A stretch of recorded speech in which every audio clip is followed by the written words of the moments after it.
So here's the thing. Alex Feinberg is my guest today, and it's a great interview. The guy's super interesting. He's absolutely got his shit together, and you're going to glean a lot of good information from this man. Alex Feinberg1 on Twitter and Instagram. I'll put all the links below, and we'll talk about this after the interview. But first, I want to talk to you about something else that's been eating away at me in a good way.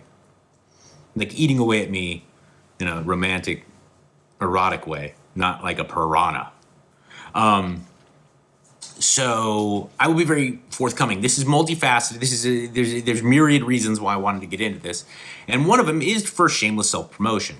But more importantly, I want to hammer home something that I have just been drilling into your guys' eardrums for a long time now. And I mean, this horse has been a cadaver for quite some time, and I still just keep fucking hitting and hitting and hitting. And that's because I think it's really important. I think it's been important to me, and I think it would be important to you if you choose to go down this route. There's this young lady that I've been working with on my Patreon, top tier client. Her name is Lindsay.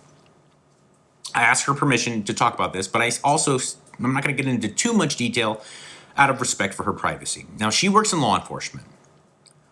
And since working with me, she's lost like 12 pounds, and she says her clothes fit differently. People are commenting. Her fiance's already commenting and about how great she looks, and she feels great about that, right? And awesome.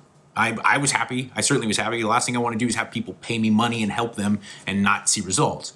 So she's seeing results, great ones. So I've been working with her about 7 weeks.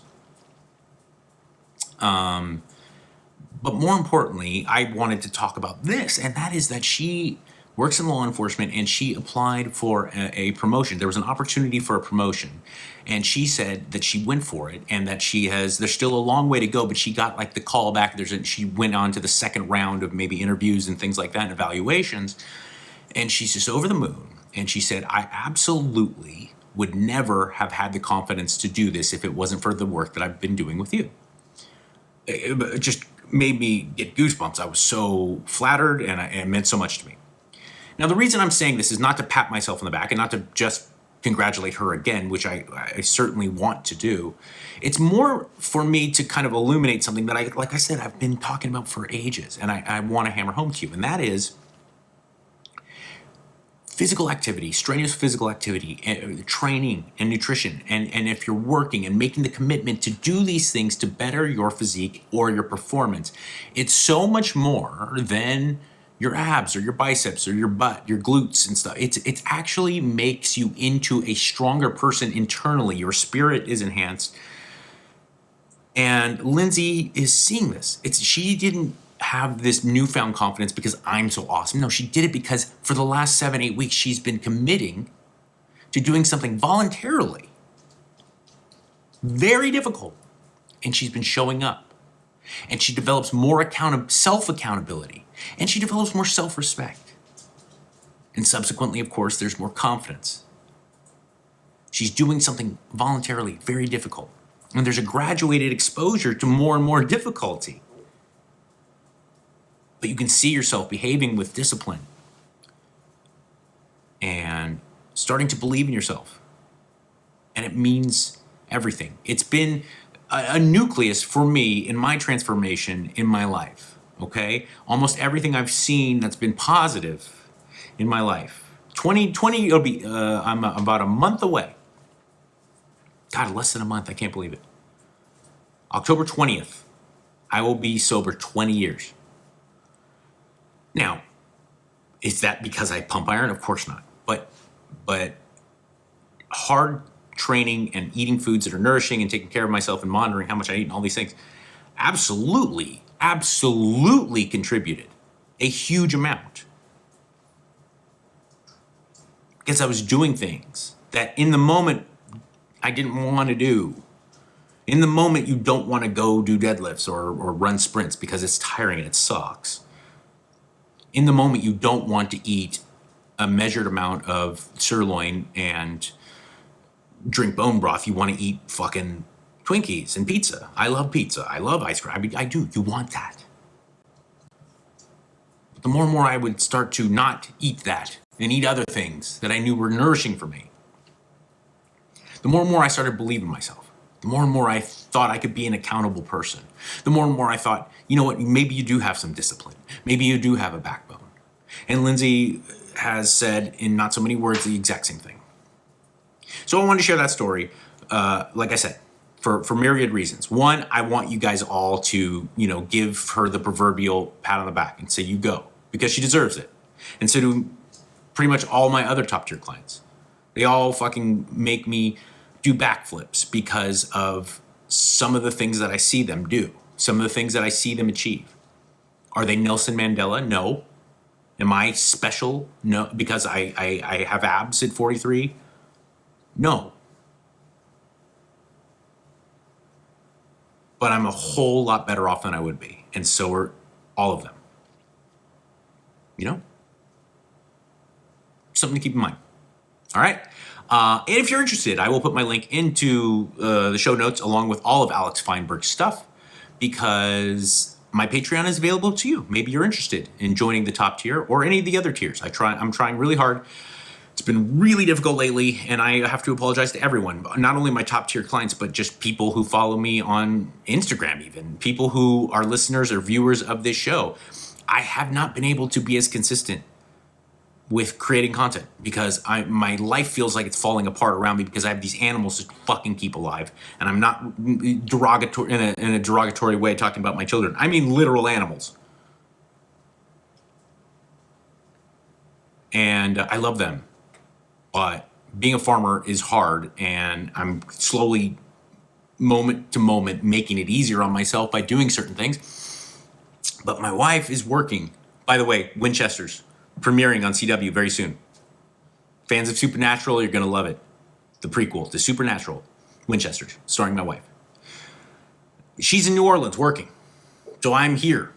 And I want to be a great dad. And I want to be as involved as I possibly can be in my daughter's life. And I want to be better at jiu-jitsu really badly. And I want to be buff. And everything I do has to take a step back because I have coyotes and wolves and fucking, not wolves, probably not wolves. No, but coyotes and lots of coons and lots of coyotes and lots of fucking foxes and they want to eat my chickens and my guinea fowl like a motherfucker. And predatory birds trying to gank my dogs. And just nonsense. There's not constantly nonsense. And snakes up the yin yang trying to eat eggs and little birdies. Fucking snakes. So I apologize. But I'm getting my shit together.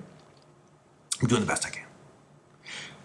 Without further ado, ladies and gentlemen, a man you can find at Alex Feinberg 1, the number 1, not O-N-E. Alex Feinberg 1. Again, all the relevant links will be in the show notes below. Here's my interview with him. Very interesting, very informative. All right. Very happy to welcome to the show. I always like to have guests on the show that aren't necessarily just going to be informative. I like to have people on the show that I can personally verify are giving out information that's going to be incredibly useful to everybody, whether you're a high-performing athlete, as this man was. He's a professional baseball player, but also to the everyday mom and dad or to the young kid who wants to make a difference in their life. Alex Feinberg is a very, very credible, very, very useful guy to have in your life, not only when it comes to fitness and nutrition information, but also just for habit forming and for making better decisions. As a man who's worked at very high levels in the corporate arena and, like I said, was a professional athlete. And the art of what is that ebook you have about not giving a fuck? What's the official? I have the Alex Feinberg Guide to Not Giving a Fuck. And I recommend that just as much as I recommend, sustainable six-pack and sustained gluttony, all these books that are more geared towards physical transformation. This man, Alex Feinberg, has equally as much, if not more, very valuable information on just living a better life outside of the gym. And so it is my pleasure to welcome you to the show. Thank you for joining me. Thank you very much for having me. I'm excited to jam. You have a pretty unique story in that, most people really can't claim to have done one of the 3 or 4 things that you've been able to achieve. Being a professional athlete, especially in what I consider to be the most difficult, certainly not the most physically strenuous, but I think as far as skill, the most difficult sport in the world, and that's baseball.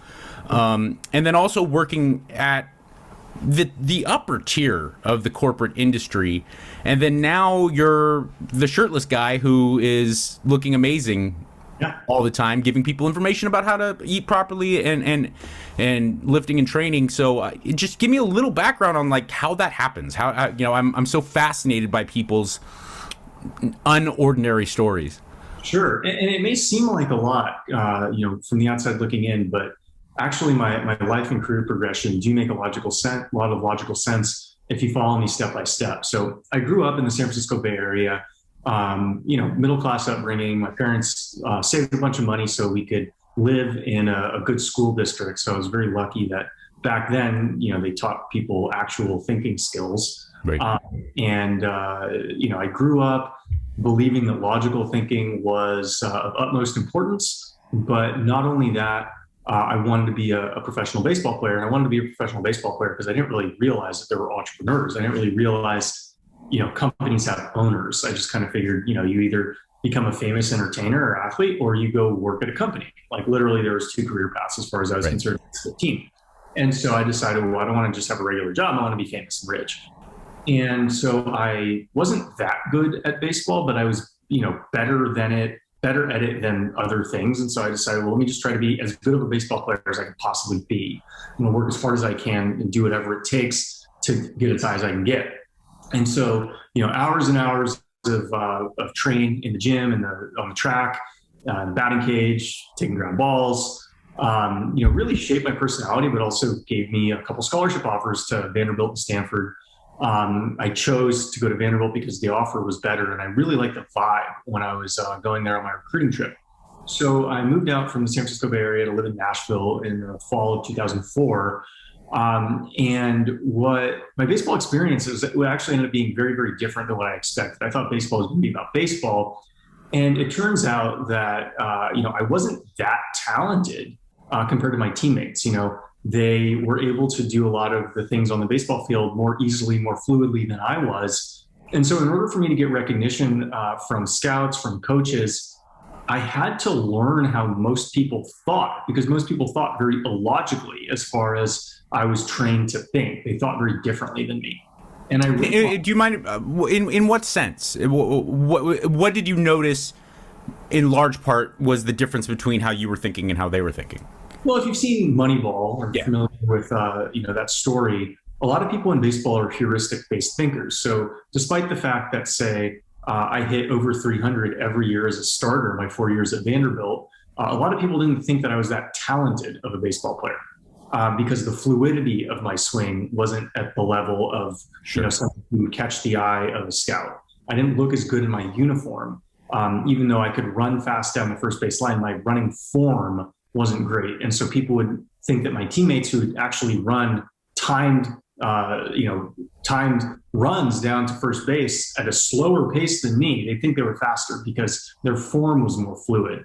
And you see that honestly in so many arenas. I mean, my wife, I've been lucky enough, I married an actress, and it's really, success in Hollywood has very little to do necessarily with pure talent. It's kind of people who have the optics to be eye-catching.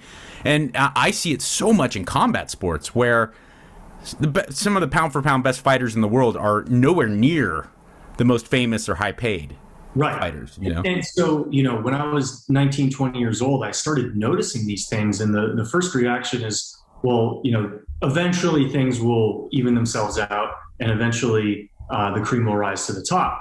And then I kept seeing the same pattern over and over and over again where the cream wasn't rising to the top. Well, guess what, Alex? You either need to redefine what cream is or you're never going to rise to the top. And so I realized, both from my experience in baseball, but then also seeing, my head coach was an excellent speaker. And so being an excellent speaker, he could get benefits from the university that coaches who weren't excellent speakers wouldn't be able to get. Going to my finance classes in college, I noticed when we would have external speakers come in, if they looked good in a suit, they spoke well, they had all the optics going, everything they said just seemed far more credible. And so I realized that, no matter if I pursue a career in baseball or otherwise, it's my responsibility to look good in a suit and speak well, because I can't control all the variables that need to be controlled in order to be successful in a corporate job. But at the very least, I can show up every day to the gym, train regularly, look good, and speak well.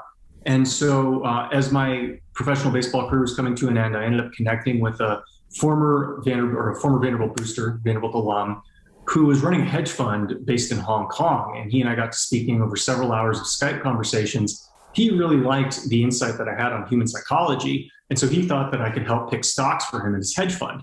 He was also a conspiracy theorist. So he believed that the Federal Reserve was, created by private banks in order to maximize the wealth that they could, gain and minimize the risks that they would have in their business. And the people paying the bill for that were essentially the general public in the US. And despite the fact that that was very, I would say, challenging to my psyche, as a lot of conspiracies are, I knew that this guy was worth $100 million and I wasn't. And I wanted to learn how he thought.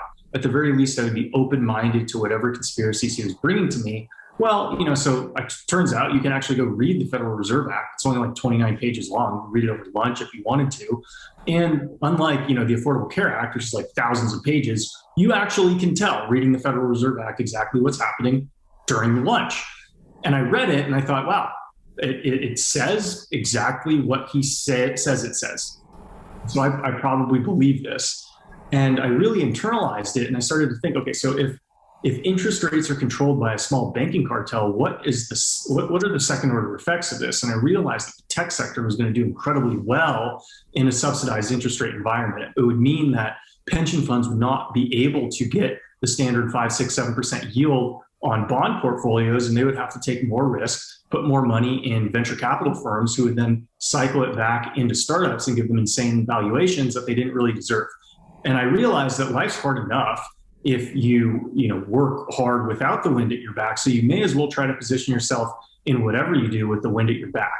And so I ended up moving back home to the San Francisco Bay Area and elevator pitched my way into Google based on the hypotheses that I developed in college. All I need to do is look good in a suit, speak well, be articulate, communicate my value, and somebody's going to hire me. And that actually happened at Google. I convinced a Vanderbilt alum to invite me on campus for breakfast. He introduced me to a couple hiring managers. And over 20 to 30 seconds, I made more progress than I did the 8 weeks prior, attempting to apply for jobs through the online portal.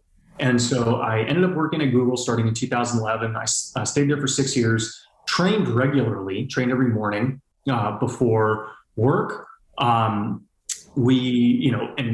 if you saw my before pictures, you kind of noticed that, I had muscle, but it didn't necessarily look like I lifted weights. Right. You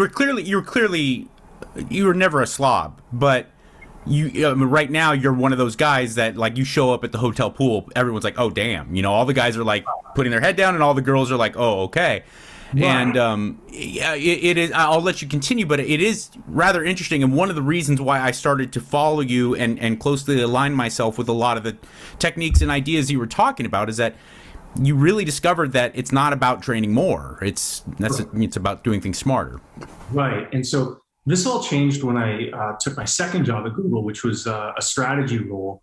And there's this guy named Woods who did triathlons, and he sat next to me in the office, and we would talk about what he was doing for his training, and we were also doing a bench press competition at work, which I won, right? And so I did 225 pounds 15 times. I think the next best was like 6. Well, six repetitions at 225 isn't bad. Woods, who could run multiple miles on repeat and at a low 6-minute pace, could also rep out 225 6 times. And I thought, wow, I'm not actually that much stronger than him, but he has way better endurance than I do. Yeah. So let me see what would happen if I just run my miles faster. So at the time I was running like 5-6 miles at like a 7 to 8 minute pace every morning before work, before I lifted. That's still cooking compared to Earth. That's moving. Yeah. It wasn't slow, but it wasn't as fast as I could. Yeah. And so I said, okay, well, who should I run faster? And based on the calories in, calories out model that everybody had been going off of, this wasn't supposed to result in any fat loss. In fact, it probably would have resulted in fat gain. I wasn't expecting any body changes to come with me running faster, because my friend's mom, who's a pediatrician, told me when I was like 13 years old that you burn the same amount of calories running a mile, no matter if you run the mile fast or slow. You actually burn more calories running slow, just because you burn calories standing. And so if all you did was run a 6-minute mile and stand for 1 minute, you're going to burn more calories than if you just run a 6-minute mile. And so I didn't think that there was going to be any more calorie burn doing what I was doing. In fact, I realized that the calorie burn was not going to be in the quote unquote fat burning zone, which is like 55% heart rate. Right. It was going to be, in the higher range. So I was not expecting whatsoever to have any body changes, but like within 3 weeks, I lost like 2% body fat. And like visibly, I could tell the changes were happening so rapidly that I could literally tell after 2 weeks, something's changing. And so rather than think, oh, this is a fluke, like interesting, I'm like, no, I'm going to double down on this. Let me see how fast I can get my 4-mile time down to. The record that I set for myself was I couldn't hit 6 minutes. I got 6 minutes and 3 seconds as my average pace for 4 miles. Ooh. But as I continued to get faster and faster, my body fat continued to drop. And, I kept making adjustments based on what was working, just like any good entrepreneur or inventor would do. And I said, okay, well, what happens if I just crank up the intensity at the expense of the duration of my workouts? What happens if I don't even run 4 miles? What happens if I run 3 miles, but faster? Well, guess what? My body fat kept going down. What happens if I run 2 miles, but, same pace? Well, body fat kind of stayed the same because I wasn't going faster. What happens if I run intervals instead of 2 miles? Body fat kept going down. What happens if I lift heavy in the 5 to 6 rep range instead of the 10 rep range? Body fat kept going down. And so like 3-4 years into this, I'm looking at myself in the mirror after I'm training and I'm like, is somebody putting steroids in my water? I never thought I could look like this. And it's way easier than what I thought it would be. I'm not training any harder. In fact, my training's easier than when I was carrying a few percent more body fat. Right. I'm not tracking calories the way they say that you have to in order to lose fat. I'm not eating salads. I'm eating large portions of delicious protein dominant real food every meal of every day. And, from my days in baseball, I realized that you need to trust your body. Otherwise, nothing's going to work. So I just had this arrogant belief that if my body tells me I'm hungry, I need to eat. If my body's craving carbs, I'll eat some carbs. If my body's craving protein, I'm eating protein. I'm just going to listen to what my body's telling me, and I'm going to eat that while slowly trying to moderate my sugar consumption in a way that, isn't really noticeable. So I'm going to say, well, what happens if I mix 2 almonds with 1 M&M? What happens if I mix 3 almonds with 1 M&M? Can I really taste the difference if I do it slowly? Oh, no, it turns out I can't. So, that's how I kind of started eating less sugar, shifting my food consumption to protein dominant real food. And I started saying, okay, well, how few carbs can I eat without being unhappy? And, that turned out to lead to the diet that I have, which is not, keto. It's probably halfway keto. So there are carbs. I'm probably eating a couple 100 grams of carbs a day, but I'm not eating like 400 grams of carbs a day like the average American. And I'm eating a lot of meat, close to 2 pounds a day. And all of a sudden, when I'm 30 years old, I take a hydrostatic test and I'm 4.34% body fat, which I never was. By the way, that's shredded. For that, if numbers seem abstract to you because you're not like a fitness geek like Alex and I are, that's shredded. I'm like 9%, and I'm a lot leaner than most people on the earth. The 4 point, that's like a Olympic sprinter or like a professional bodybuilder. I mean, that's... Yeah, no, I carry more fat around my midsection than the average person, so I probably looked closer to a 7 or an 8, but the hydrostatic test would very consistently come in the 5% range, and the lowest it got was 4.34% before I stopped testing, because I stopped going down to the Mountain View campus, and so the options for testing are more limited than staying in San Francisco. And so I thought to myself in 2017, I've been working this corporate job for 5 years. If there's one way that I can impact the world, it's not going to be through my work in tech. It's actually going to be sharing with people how easy fitness can be, how you don't have to count calories in order to lose fat. I don't do it, right? I can do it. I'm capable of telling you how many calories approximately I've eaten in the last day. I can name all the things that are going into my body, but I'm not eating according to a calorie count. I'm eating according to my intuition, which makes it entirely more sustainable because I'm never going hungry. I'm literally eating delicious food every meal of every day. And so I thought to myself, I need to get this message out because there's so many Americans who struggle with their weight. They think they need to try, some sort of strategy that's completely unsustainable. If they just knew that there was an easier way, that's probably the best way I can impact the world. So I started sharing this content on Twitter in 2018. Reason for Twitter was that I took a job in crypto in 2018, and crypto relies on Twitter as a very prominent social media platform. Sure. And I thought, well, there's no way I'm going to maintain my value as an employee if I can't get 10,000 Twitter followers. So I need to figure out how to get 10,000 Twitter followers. And posting about crypto doesn't seem to be doing anything. So I'm going to start posting about my fitness. So all I was doing was documenting what I was, how I was eating, how I was training. Didn't really catch that much attention. And so at the end of 2018, I decided to get serious about it. I bought Ed Lattimore's ebook on growing on Twitter, started to implement those strategies, created a new account February 2019, and just approached growing social media the way I approach a training plan, knowing that in the beginning it's going to be hard. I'm going to incur more work than I am going to get reward for it, but I just need to keep putting my head down and progressively overload it. If I get 6 followers today, I'm going to try to get 7 followers tomorrow. If I get 7 followers tomorrow, I'm going to try to get 8 followers the next day. Just setting proximal goals that are attainable, allowed me to get to 1,000 followers in the first 6 months, which is about what it usually takes to get to 1,000 followers. Sure. And just ask myself, are you serious about this? Because if you are, you're going to go to these events and meetups. I ended up going to a meetup in Napa in August 2019, met Ed Lattimore in person, as well as Alexander Cortez, Bobby Dino, and got along really well with Alexander. Found out we had a lot in common from a fitness approach standpoint. He starts retweeting my content, and all of a sudden, from August 2019 to November 2019, I go from 1,000 to say 6,000 followers on Twitter. I'm getting DMs from pro athletes, from people around the world. Hey, where can I learn more? How can I learn more about what you're doing? I've had experiences where I do better and I even get leaner eating more, but there's no data, no science that's explaining why I can be leaner eating more. And so I put out my first ebook, 10 Easy Wins for Easier Fat Loss. Everybody's seeing me post these shredded pictures where, along with, huge plates of ribs, awesome steaks, pizzas, tacos. And they're like, how's this guy doing it? So over a couple of weekends, I just put fingers to a keyboard and said, this is exactly how I eat. I put that ebook out, not really expecting it to do that well, because I understand from being in sales, it's not that easy to sell things. And let me get you there. It's as someone who's kind of in the same world where I never intended to make a living with anything related to fitness. It's just something I've always loved, and it certainly, once I got into recovery and got sober, it became a vital part of who I was. Now that I'm kind of involved in that, it's almost impossible to sell things in the fitness nutrition industry without a meaningless kind of catch, without a hook to keto or something. You know what I'm saying?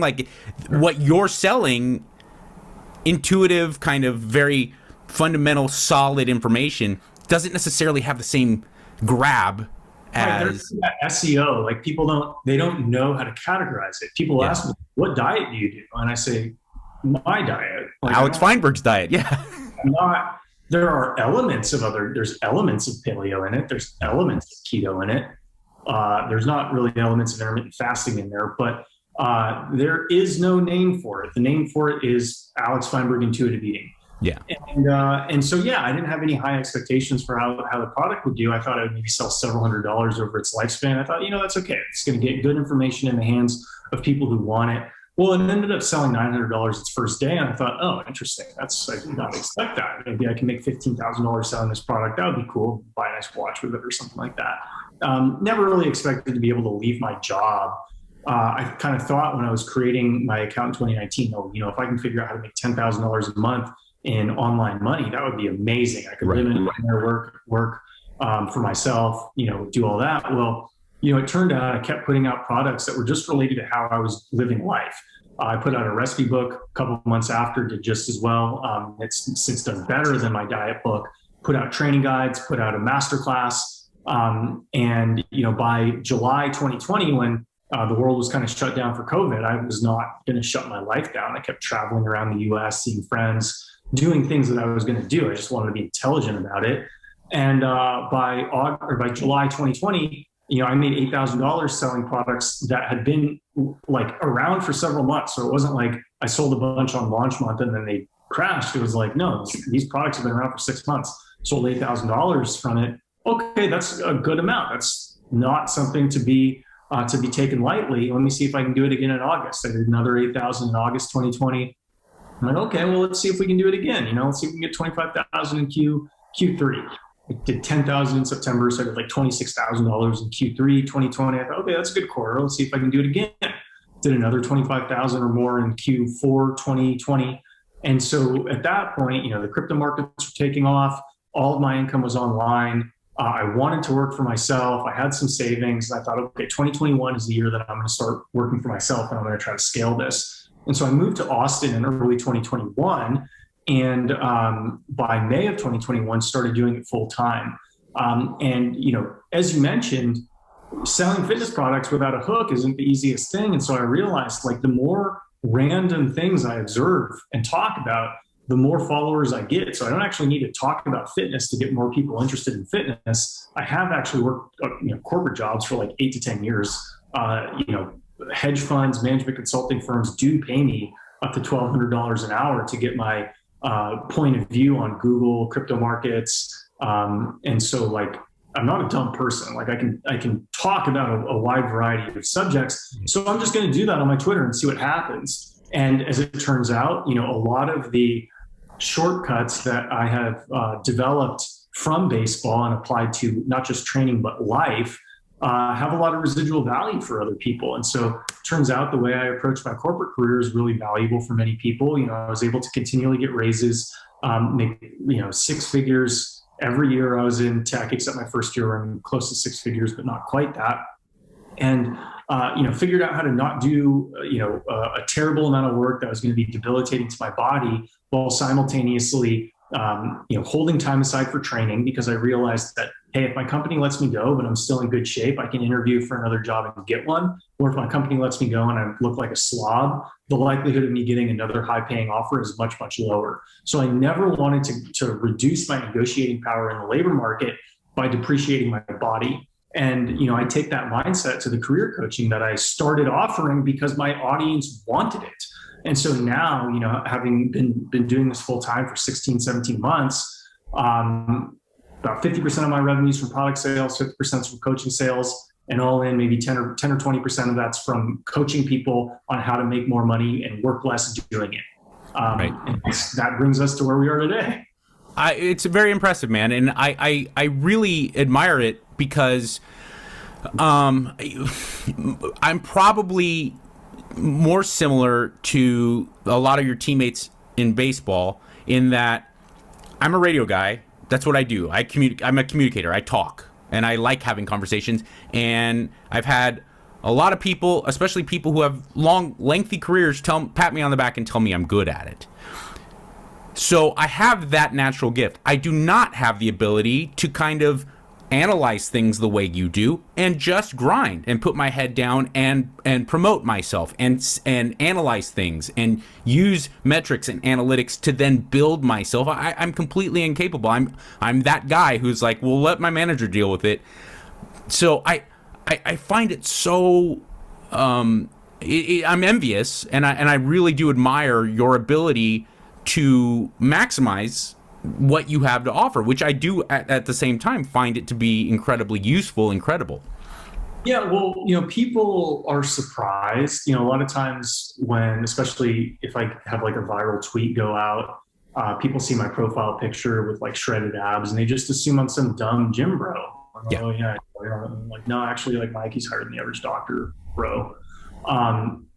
And it's actually all downstream from how my brain works. So the only reason why I look like I do with my shirt off is because my brain works well. Is because I'm really, really good at understanding efficient paths to achieve things that other people find difficult. I'm really good at understanding what motivates me and other people. So I'm really good at taking a complex problem and breaking it down into doable steps that I'm motivated to do, or other people I coach are motivated to do every step of the way. And we make the thing that almost everybody finds to be nearly impossible, not only manageable, but enjoyable, right? So, I run a group training class, and, people are all sharing their dinners. Like, oh, I'm eating these pizzas, I'm eating these burgers, I'm eating these tacos.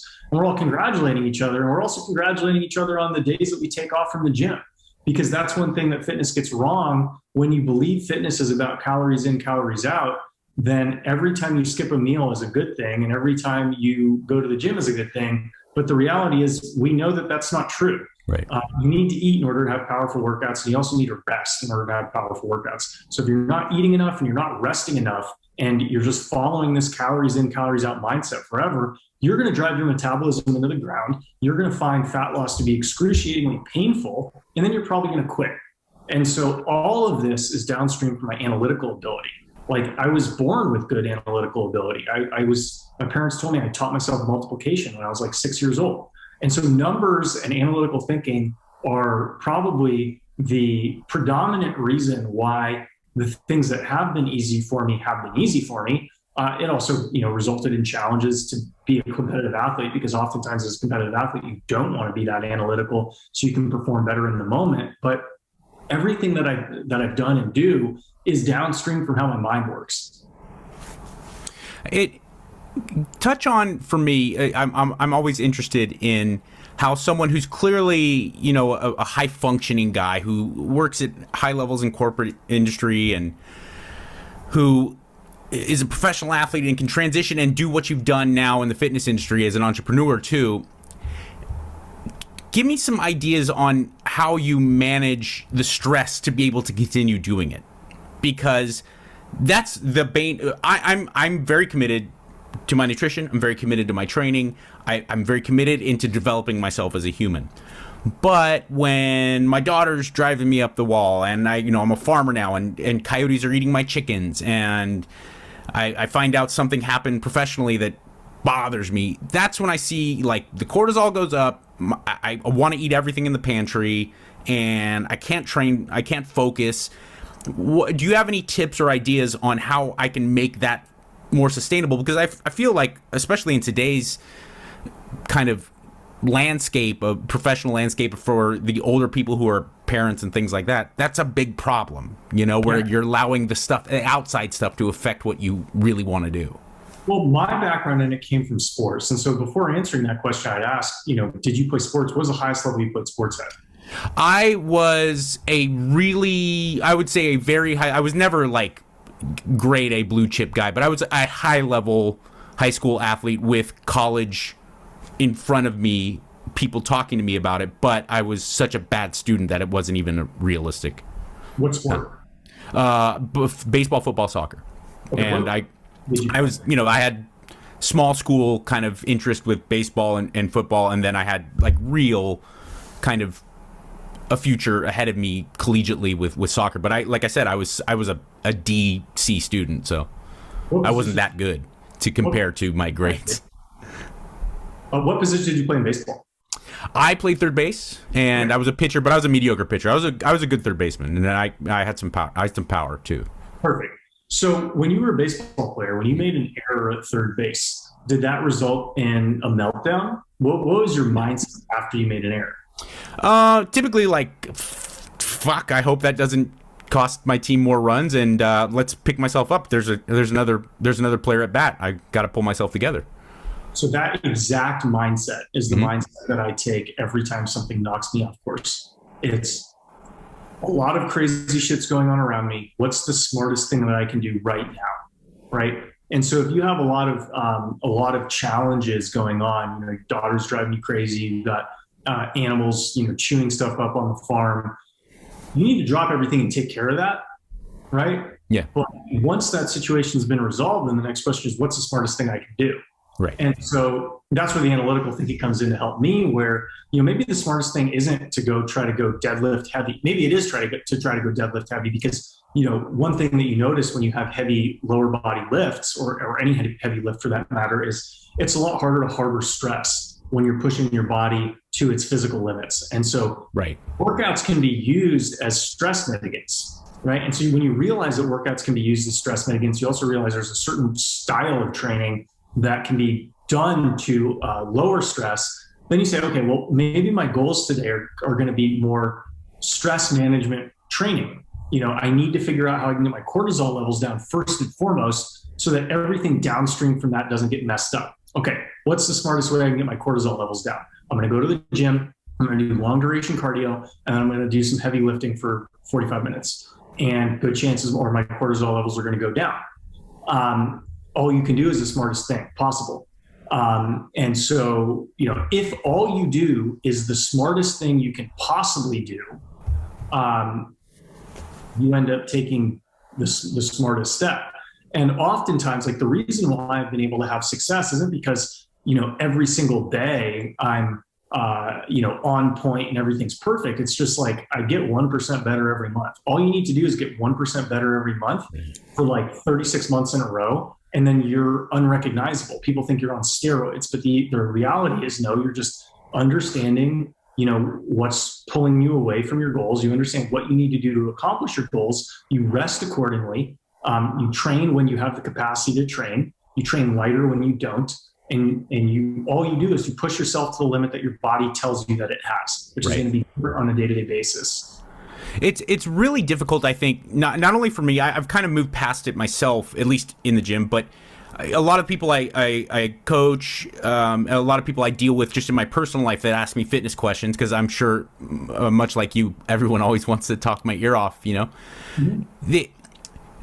I think a lot of people who are genuinely motivated have a very hard time understanding that they need to train less. I talk to so many 35-year-old natural guys who are, they're 20% body fat. They're by no means slobs, but they want to look better. And they're training like The Rock, right, or they're training like some pro bodybuilder that they see. And I'm like, dude, that's the key to you not getting progress, is that you're kind of haphazardly going about it with way too much volume.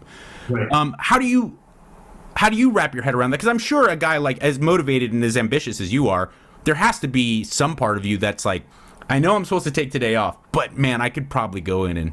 Well, I used to do that, right? I know the exact mindset they have because I used to have it, and so what the switch needs to be is, first of all, you need to realize that if you don't train heavy one week, the strength gains that you developed over the last 6 months aren't going to go away the next week. They just won't. That's not how the human body works. Right. And so once you realize that, hey, taking a week off, I'm the same guy.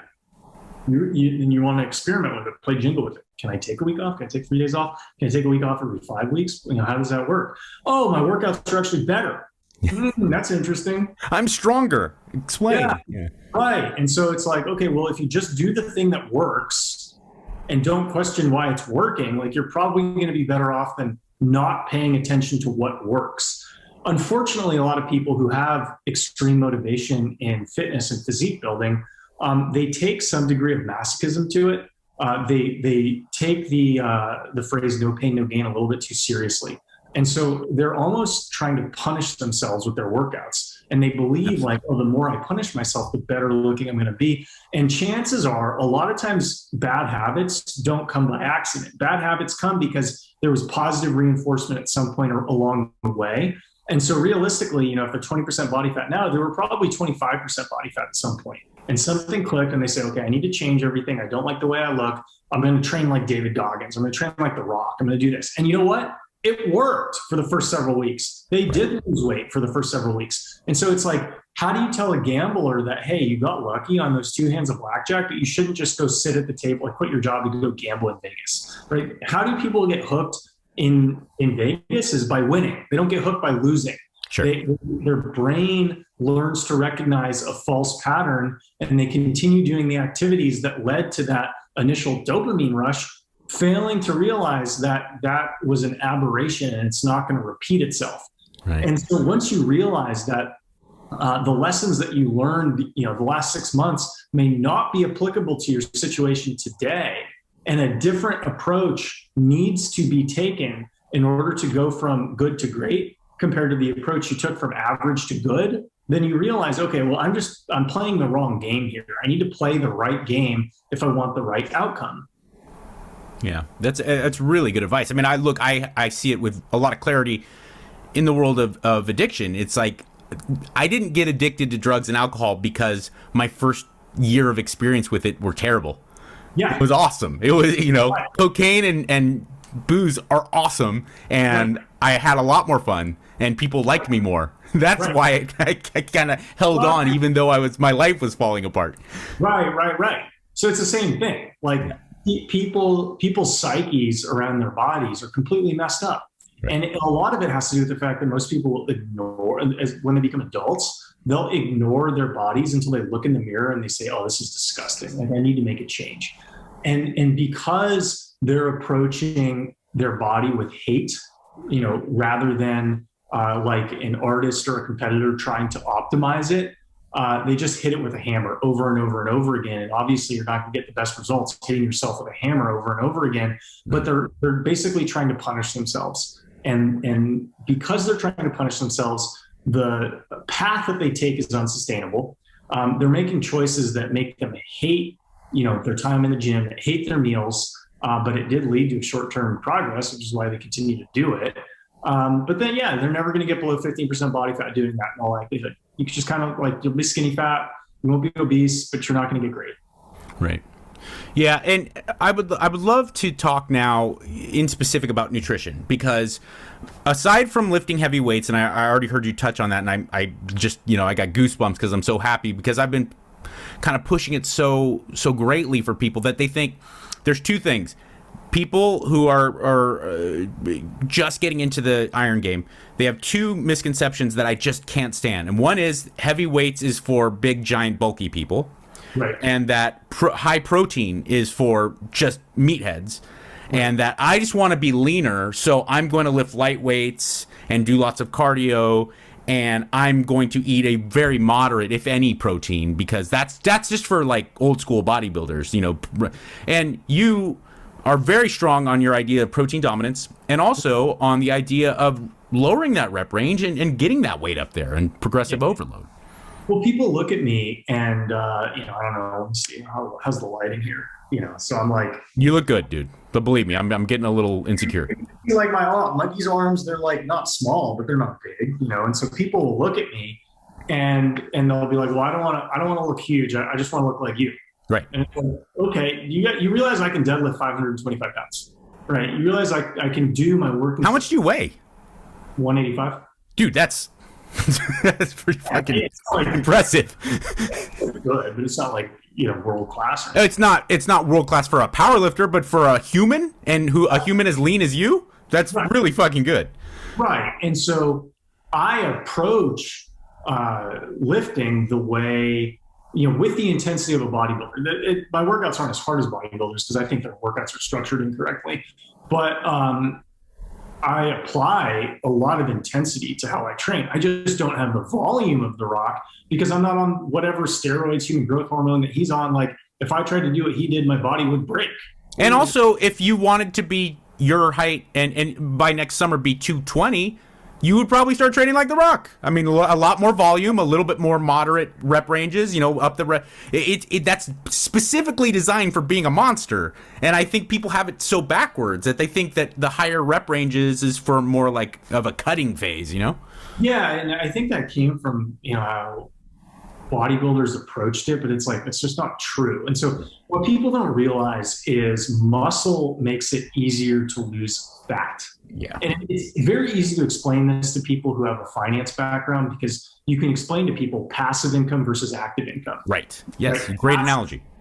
Passive fat loss versus active fat loss. Passive fat loss is having lean muscle. The higher lean muscle mass you have, the more calories your body's going to burn when you're sitting down, when you're talking on a podcast, when you're sleeping.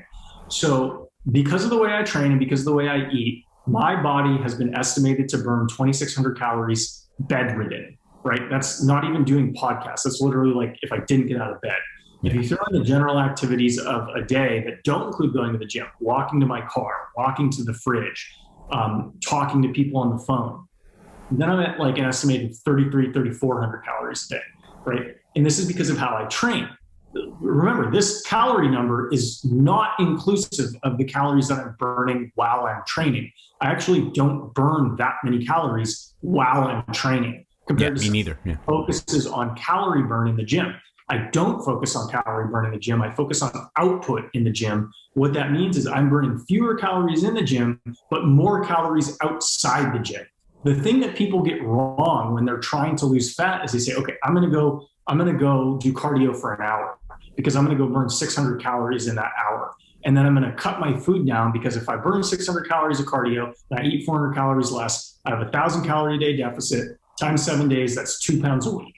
And what they're not factoring in is 80% of the calories that an active person is going to burn are burned at rest. So most people's plans are structured to optimize for the calories they burn in the gym, Right.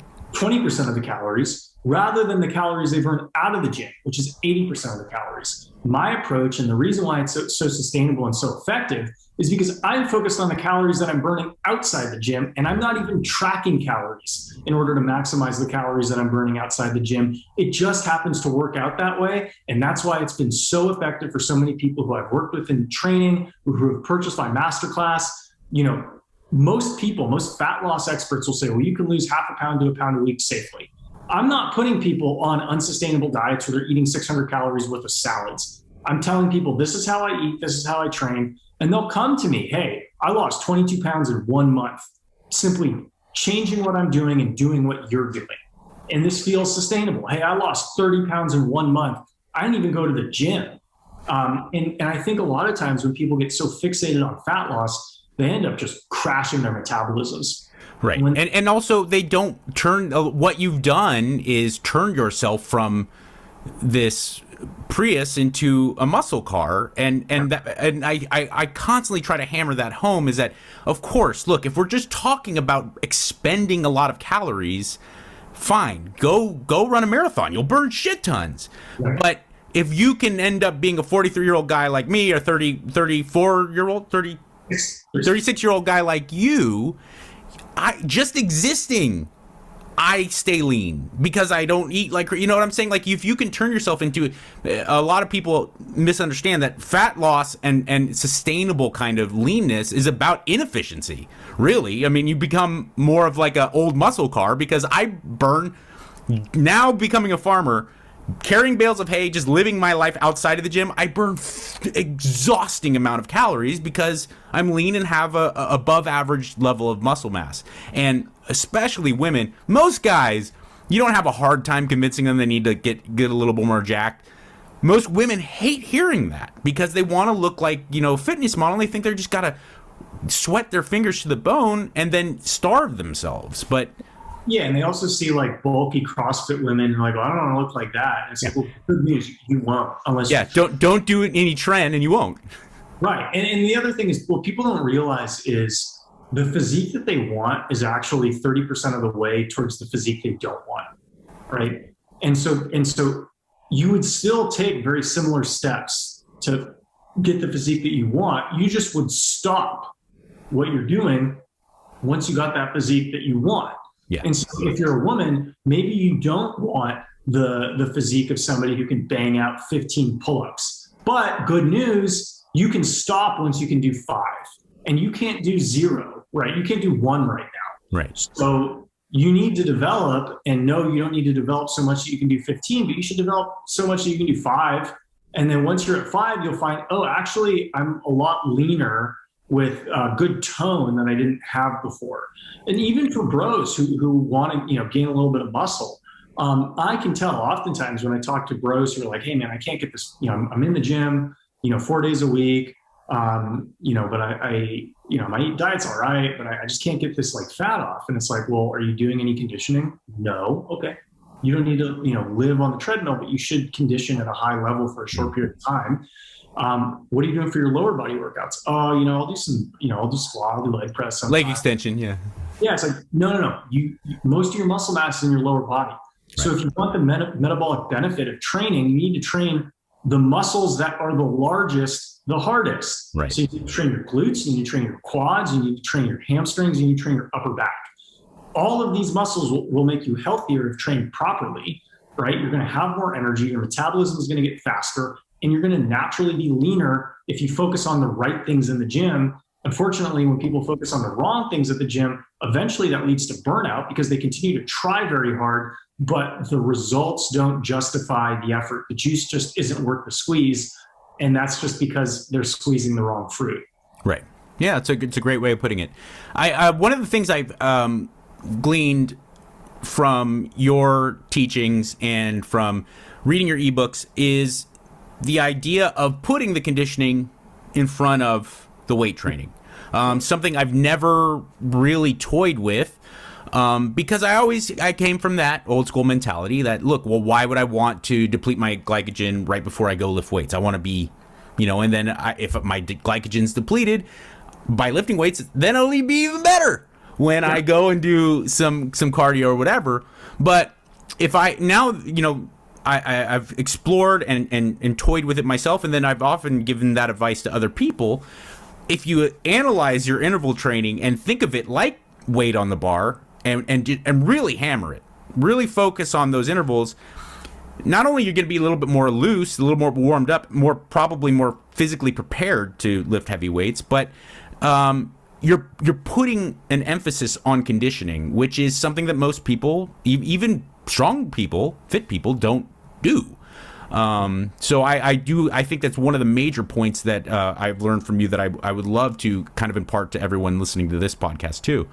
Right. And, a lot of the misconceptions about the human body are that it functions like a locomotive engine. Oh yeah, do the lifting first because you don't need to have energy left when you do cardio. We're not doing cardio at a high intensity. We're just trying to burn calories. Right. The purpose of cardio from a fat loss standpoint isn't to burn calories. It's to do it at a high intensity. And so if you do it at a high intensity for 10 to 15 minutes, provided that you've been in shape and you've been training for several months, you're not going to be too tired to do your lift. In fact, you're going to be more, your like capillaries are going to be like widened, right? You're going to be able to transport more blood and nutrients and oxygen to the target muscle group that you want to lift later from doing it before. The other thing that people do wrong about cardio is they don't track it like a lift, right? My cardio, if it's not getting better, it's getting worse, and so is my physique. My physique gets better as my cardio gets better. And so I don't look at cardio like, oh, I'm going to go do 15 minutes and just burn some calories. It's like, no, I'm going to perform this sprint. And if I'm trying to hit a PR, I'm going to try to hit a PR. Or if I'm not feeling great, I'm going to try to get 5% within my PR, 10% within my PR. But I'm always performing against a benchmark when I'm doing intervals. And what I found is that just has the best metabolic yield. And my lifts aren't worse for it. So I'm going to do that. Yeah, and I think, look, if I was a competitive powerlifter, I would never think to do that. But I'm not. And I want to get the best bang for my buck because I'm a real human being that just wants to analyze things and do it in the most efficient yet beneficial fashion. And I think it's a really wise thing to do.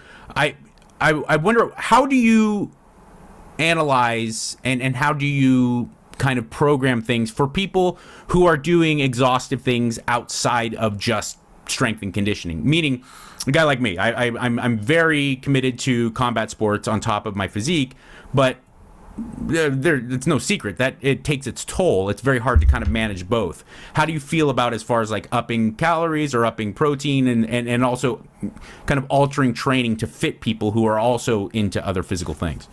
Well, the first thing I try to do is try to get them to cut out the other things that they're doing because they do impact your recovery, right? But some people really want to do MMA training. So I say, well, instead of doing it 3 or 4 days a week, can you do it twice a week? Is that okay? Can we work with twice a week? Because we can work around twice a week. And so, your recovery is constantly going to be pressed. So you're going to need a lot of sleep. You're going to need a lot of food. And you're also going to need to dial down the volume that you're doing in your lifting. So instead of doing 4 sets, maybe do 3. Instead of doing 4 sessions a week, maybe do 3. And just focus on the target muscle groups. Try to get that stuff done before you do the longer duration, lower intensity stuff, because it doesn't require that you can move your muscles at their peak when you're doing this longer duration stuff. So you just got to be smart about it. And you know that your body has a performative limit, and you just can't put so much on your plate that you can't eat it all. You got to be able to manage what's on your plate according to what you can consume. What do you, where can people go to find out more, to buy your ebooks, to just kind of invest in Alex Feinberg? And I was kind of made aware this afternoon, you're going to be launching a podcast. Am I correct? Yeah. So, follow me on Twitter, Alex Feinberg 1, Feinberg 1, probably be in the, And that's by the way, that's the number 1, not ONE. It's Alex Feinberg. Alex Feinberg 1, both on Twitter, on Instagram. More of my interesting stuff is on Twitter. Every day I run a product sale on a different aspect of how I approach fitness. Today, my masterclass is on sale. And once a week I'll throw a masterclass sale up there. You can also go to Gumroad and find me through that, or you could click on any of my links in my profile, which will ultimately take you to my Gumroad and my Gumroad profile. where you can learn about how I eat, how I train, what I cook, my approach for all of it, as well as my mindset and corporate navigation guides. My DMs are also open. They're probably going to be open, up until I get maybe 100,000 followers, at which point they'll be kind of unwieldy and I won't be able to manage it. But right now I'm at 44,000 followers or so I can manage open DMs. So if you have any questions, hit me up. Usually responsive to it. Just give me some time, and we can figure out what's right for you. Awesome, man. And I'm excited at the idea of the Alex Feinberg podcast coming, because Yeah. So that's titled Alex's Asylum. Asylum is like a safe haven, but also for crazy thoughts, because a lot of people think what I say is just so different from how they approach problem solving that, if they're not that smart, they think I'm crazy. But if they see my results, they're like, no, this guy's actually like, he knows what he's doing. And so I always joke with people, like, oh, am I crazy, this and that. But, that's on Spotify, on Apple Podcasts, as well as on my YouTube channel. And so every once in a while I'll post YouTube videos. You can find my YouTube channel there, Alex Feinberg on YouTube. And yeah, we're going to have interesting conversations with people every couple of weeks, and just have cool discussions like this about personal improvement, fitness, economy, politics, life, because it's all interrelated. I will make sure to put all the links that Alex just mentioned in the show notes below. I really do appreciate this conversation. It was fantastic, man. Thank you so much for doing this. Thank you so much for having me. This is great. So again, I highly recommend. I haven't read all of them, but I've got the Sustained Gluttony and the cookbook, and the Alex Feinberg Guide to Not Giving a Fuck, and the Simple Solutions to Six Pack thing, and it's all on Gumroad, so you can check out Alex Feinberg there. But as he pointed out, the best place to get him is on Twitter, because all the links are there in his profile, or on Instagram, Alex Feinberg 1, the number 1. Thank you to Alex Feinberg for doing that. Thank you to Believe, who help make this show possible.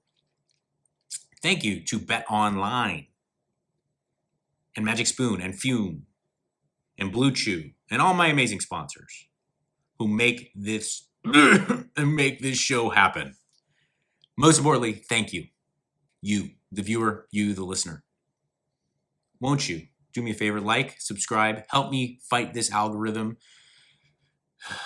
It's a losing battle. But hey, we're trying, right? So tell a friend, like, subscribe for sure. Put comments down there. Get this machine thingy that is like, hey, which podcast is it? Okay, Paul Brothers, okay, and gaming, blah, blah, blah, blah. Oh, who's this? Mike Catherwood fellow. I need to make sure that he's getting his fair due, his digital fair due. Like and subscribe. And in this crazy mixed up world that makes you think that nobody cares, remember, I do. Be good.